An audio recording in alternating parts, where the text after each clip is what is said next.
عارف ايه اكبر كذبة بنصدقها عن كندا؟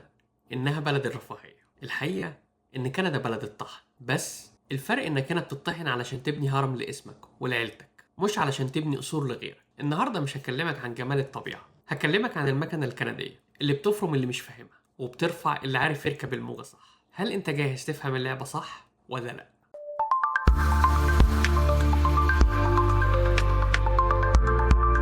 قبل ما نغوص في التفاصيل، حابب اقول لكم حاجة مهمة جدا. الرحلة دي محتاجة صحبة، وعلشان كده احنا عملنا جروب للتليجرام.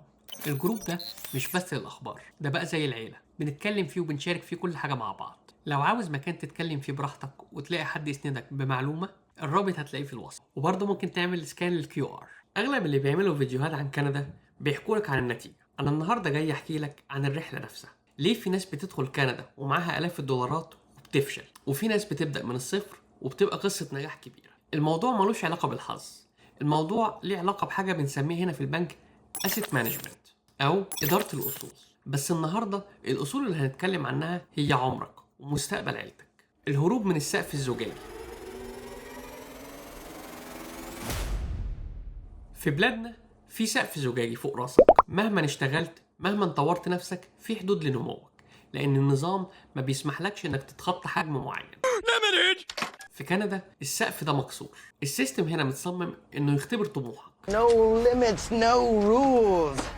لو عاوز تدرس الدولة بتسلفك، لو عاوز تفتح بيزنس الإجراءات واضحة وسلسة. We will help you. لو عاوز تغير مهنتك حتى لو عندك 40 أو 50 أو 60 سنة، محدش هيضحك عليك أو يقولك أنت كبرت في السن. أنت هنا مش بس بتهاجر لمكان جديد، أنت بتهاجر لإصدار جديد من نفسك، نسخة ما فيهاش كلمة مستحيل طالما القانون في ظهرك. لعبة الضرايب، الصدمة والحل. دايما بنسمع ان الضرايب في كندا بتاكلنا. خليني اقولك الحقيقه اللي بتصدم كل الناس. الضرايب هنا تمن العضويه في نادي الكبار. انت بتدفع ضريبه علشان تضمن انك لما تكبر في نظام تقاعد يحترمك. بتدفع علشان تضمن ان ابنك ياخد تعليم يساوي $50,000 في السنه ببلاش. الذكاء مش انك تهرب من الضريبه، الذكاء انك تفهم التاكس كريدت. في فلوس تايهه ليك عند الحكومه.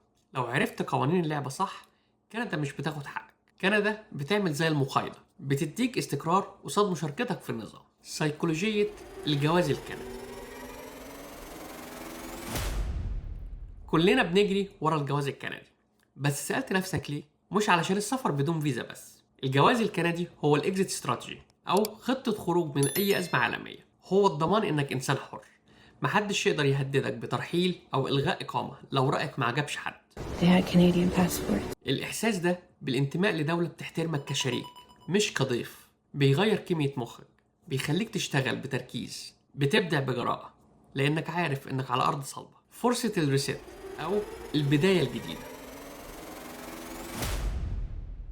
أجمل حاجة في كندا هي الريسيت بوتن، تقدر تبدأ من جديد في أي وقت. شفت مهندسين هنا بقوا أصحاب مطاعم ناجحين، ومدرسين بقوا خبراء في التكنولوجيا. كندا بتديك فرصة تكتشف نفسك بعيد عن نظرة المجتمع وضغوط الأهل. انت هنا بتعرف انت مين فعلا لما الواسطة بتختفي والاعتماد بيبقى على مجهودك وبس. كندا مش فخ للي جاي يبني، هي فخ للي جاي يستهلك وبس. لو جاي ومعاك عقلية الموظف اللي مستني المرتب وبس، هتتعب.